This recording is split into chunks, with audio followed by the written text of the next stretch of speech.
It's 3 in the morning and you can't sleep. Not because of stress, not because of noise, but because your feet feel like they've been pressed against a hot stove. You kick off the blankets. You press them against the cold floor. Nothing works. The heat doesn't leave. It just burns and burns and burns. Or maybe that's not your version of this story. Maybe for you, it's your hands. A relentless prickling sensation, like hundreds of tiny needles working their way through your skin from the inside. You've mentioned it to your doctor. They listened, nodded, and offered you 2 words that somehow managed to feel both dismissive and final at the same time. It's age. Just age. And something about hearing that made you feel like a door had been quietly closed in front of you. But what if that explanation is completely, demonstrably wrong? What if the reason your nervous system is struggling has nothing to do with the number of years you've been alive and everything to do with something hiding in plain sight inside your daily routine? Something so preventable, so addressable, that once you understand what's actually happening, you may find yourself genuinely angry that nobody explained it sooner. And here is the part that demands your full attention. The medication you take each morning, the one you reach for faithfully because you believe it's protecting your health, may be quietly draining the one nutrient your nervous system cannot survive without. Inside your body right now, there are approximately 45 miles of nerve fibers. 45 miles. Enough to stretch across an entire region. These nerves are the wiring of everything you feel and experience. The warmth of a hand on your shoulder, the texture of soil in a garden, the pressure of your feet on the ground when you walk. Every one of those sensations travels through a network of nerves that are each wrapped in a protective sheath called myelin. Think of myelin the way you would think of the rubber coating around an electrical wire. It insulates the signal. It keeps the current clean and contained. When that coating begins to deteriorate, everything the nerve is supposed to do begins to go wrong. Signals misfire. Pain receptors that should stay quiet begin firing without cause. The brain receives scrambled information and interprets it as burning or stabbing or electric shock or a bone-deep numbness that steals sensation entirely. And once that deterioration begins, it does not reverse itself on its own. This condition has a clinical name, peripheral neuropathy. And right now, more than 20 million people in the United States are living with it. That's not a rare condition. That's roughly 1 in every 16 people. Someone in your immediate circle almost certainly has it. You may be sitting with early symptoms right now and attributing them to something else entirely. What makes this story difficult to accept is that a significant number of people fighting this condition every day have no idea that a straightforward nutritional deficiency is at the center of it.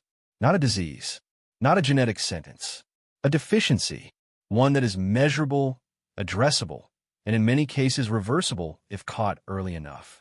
And the cruelest part of the picture is that the very medications many people are taking to manage their health are actively making that deficiency worse with every passing day. Here is how the trap is built. You visit your doctor. Your blood sugar readings have been elevated. A prescription is written for metformin, the most widely used diabetes medication in the world. More than 150 million people take it globally. You take it as directed because you trust the process and you want to protect yourself. You also experience reflux or heartburn, as many people do. So you're also taking a proton pump inhibitor, something like omeprazole, a medication used by millions without a second thought. Nobody sits you down and explains that metformin interferes with vitamin B12 absorption in the intestinal tract. Research consistently shows that somewhere between 10 and 30% of metformin users develop measurable B12 deficiency, and some studies put that figure even higher. Meanwhile, your reflux medication is reducing stomach acid, which is precisely what your body requires to extract B12 from the food you eat. You have now created a physiological double bind. Your body is being deprived from 2 directions at once. And if you're over 60, the situation is compounded further because the stomach naturally produces less acid as you age, which already weakens your ability to absorb this nutrient from food. Add a diet that is low in animal products, and you're not approaching deficiency. You are accelerating toward it. Your nervous system is sending increasingly desperate signals, and every factor in your daily life is working against your ability to answer them. The most frightening part of this picture is the timeline. By the time the symptoms become impossible to ignore, nerve damage may have already crossed into territory that does not fully reverse. The tingling that seems minor, the occasional numbness you've been putting off mentioning, that is not insignificant. That is your nervous system in an early warning state. That is the message arriving before the permanent damage settles in. People lose the ability to walk steadily. They lose fine motor control in their hands. They fall. They lose the independence that took a lifetime to build. Not because of some unavoidable fate, but because the warning came early enough and wasn't recognized for what it was. So what is the nutrient at the center of all of this? It is vitamin B12. And its history is one of the more remarkable stories in the entire arc of modern medicine. Go back to the 1920s. Physicians were confronting a condition that terrified the medical community. They called it pernicious anemia. Patients became profoundly pale and weak and developed neurological symptoms that progressed without mercy. It was uniformly fatal. There were no exceptions and no treatments. Then a group of researchers made a discovery that seemed almost too strange to be credible. They began feeding severely ill patients raw liver. The improvement was extraordinary. People who had been near death began to recover. They returned to function, to clarity, to life. The scientific world was astonished. Those researchers were awarded the Nobel Prize in Medicine in 1934. But even then, nobody understood why it worked. It took another 14 years before scientists succeeded in isolating the specific compound responsible. A complex, brilliantly red molecule with a cobalt atom at its core, unlike anything else in human biochemistry. They named it cobalamin or vitamin B12. The work of determining its molecular structure alone earned a second Nobel Prize. Consider what that means. A single nutrient, essential to human survival, so complex and so critical that two separate Nobel Prizes were awarded in connection with its discovery and understanding. Why does it matter so profoundly? Because B12 is, in the most accurate sense, the master electrician of your nervous system. It performs two essential functions that keep your nerves structurally intact and biochemically alive. The first is a process called methylation. During methylation, B12 converts a damaging compound called homocysteine into a beneficial amino acid called methionine. When this conversion is working properly, your body produces a substance that is essential for building and maintaining myelin, that protective coating around your nerve fibers. When B12 is insufficient, homocysteine accumulates in the bloodstream. At elevated levels, it becomes actively toxic to nerve tissue. It damages the very structures it should be helping to maintain, while simultaneously preventing the repair mechanisms that would otherwise respond. The second function involves energy production at the cellular level. Every nerve cell contains mitochondria, which are the structures responsible for generating the energy the cell needs to function. B12, specifically in a form called adenosylcobalamin, is essential to this process. When adequate B12 is absent, a substance called methylmalonic acid builds up inside the cell. This acid does not simply slow energy production. It actively degrades myelin from the inside. So the deficiency is attacking on two simultaneous fronts. It is preventing the external repair of the protective sheath while poisoning the internal environment of the nerve cell at the same time. The nerve is being compromised from outside and from within simultaneously. That is why the symptoms are so severe. That is why the pain is so disorienting. And that is why acting early is not a recommendation. It is an urgent necessity. Here is what a strategic, informed response to this situation actually looks like. The first step is getting the right diagnostic picture. A standard B12 blood test is not sufficient on its own. Many laboratories mark anything above 200 picograms per milliliter as within normal range. For optimal nerve health, that threshold is dangerously inadequate. Many practitioners in functional and integrative medicine target levels above 450 to 500 picograms per milliliter. But beyond the basic blood level, Two additional markers give you the clearest picture of what is happening inside your cells: methylmalonic acid and homocysteine. When these are elevated, it is a clear signal that your cells are functionally deficient in B12, even if the basic blood test appears borderline acceptable.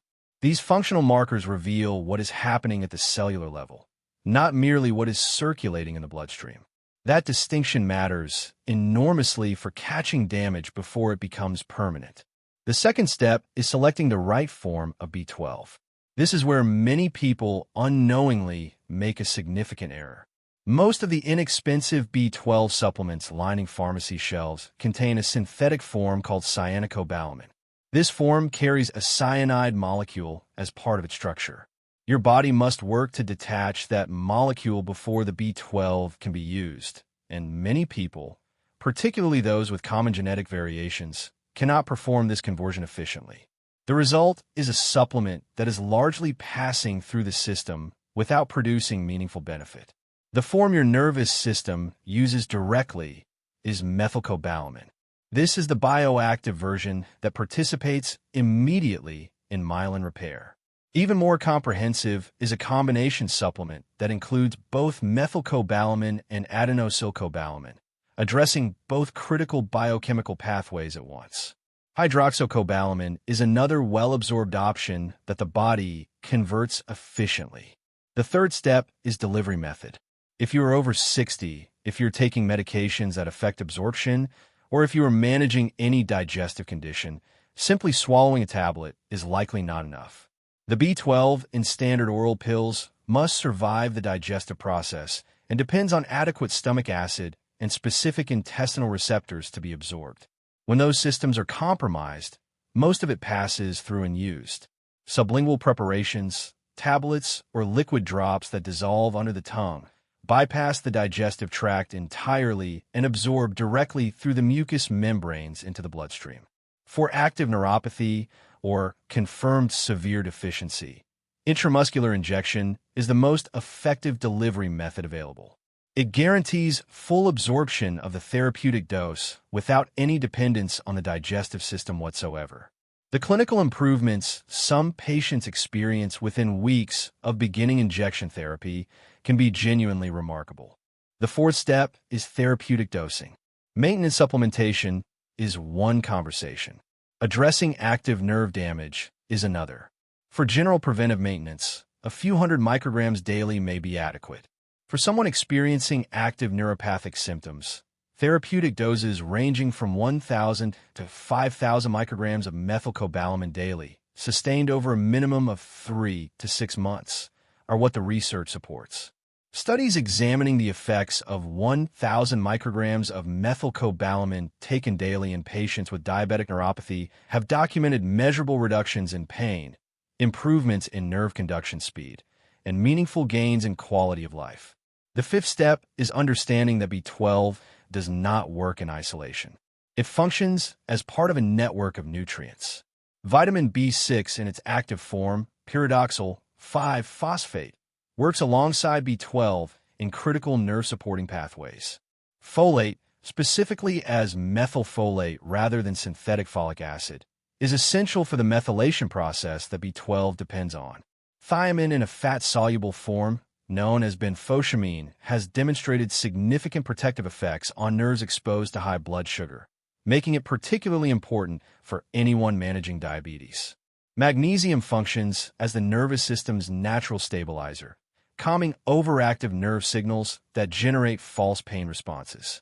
And alpha-lipoic acid, a uniquely versatile antioxidant that functions in both water-based and fat-based cellular environments, has been studied extensively in the context of nerve health.